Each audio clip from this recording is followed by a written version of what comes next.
Bettina Ortiz-Y was not accustomed to waiting, a former Miss Venezuela and Miss Universe runner-up.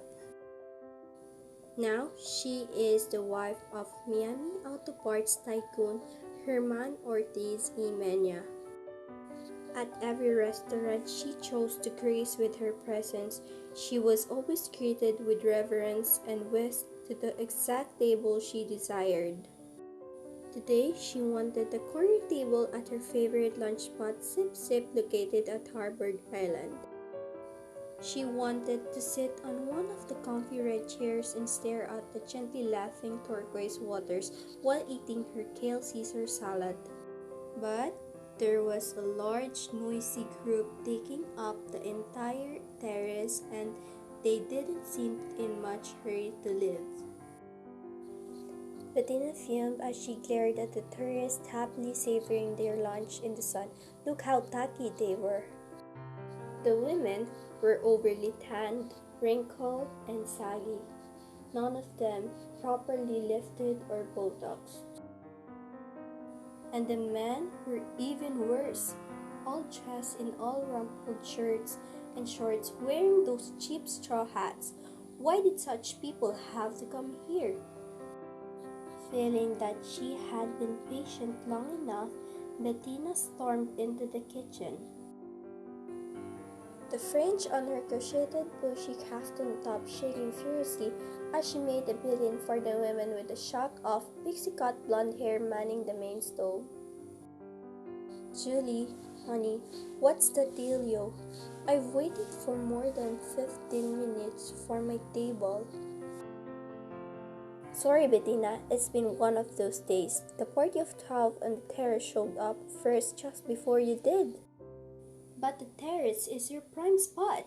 Why on earth did you let those tourists take up all the space? Well, the tourist in the red fishing cap is the Duke of Glencora. His party just posted over from Windermere.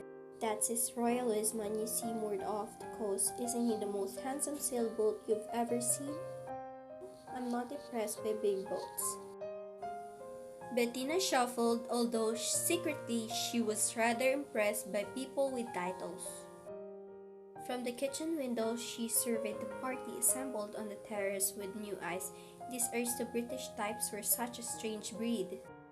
Sure, they had their Savile Row suits and their heirloom tiaras, but when they traveled, they looked so painfully frumpy. It was only then that Bettina noticed three tans, well-built men sitting at the adjacent table. The guys weren't eating but sat watchfully, sipping glasses of salter water. I assume that's the Duke's security detail. They couldn't be more obvious. Don't they know that we're all billionaires here on Brilliant, and this isn't how we roll? Actually, those bodyguards belong to the Duke's special guests. They did a whole sweep of the restaurant before the party arrived. They even searched my walk-in freezer. See that Chinese fellow seated at the end of the table? Bettina squinted at the portly, balding 70-something Asian man dressed in nondescript white short-sleeved golf shirt and gray trousers. Oh, I didn't even notice him. Am I supposed to know who he is? That's Alfred Cheng. He looks like their chauffeur. Doesn't he look like that guy that used to drive Jane Wyman around in Falcon Crest? From what I hear, that chauffeur is the most powerful man in Asia. Wait, what's his name again?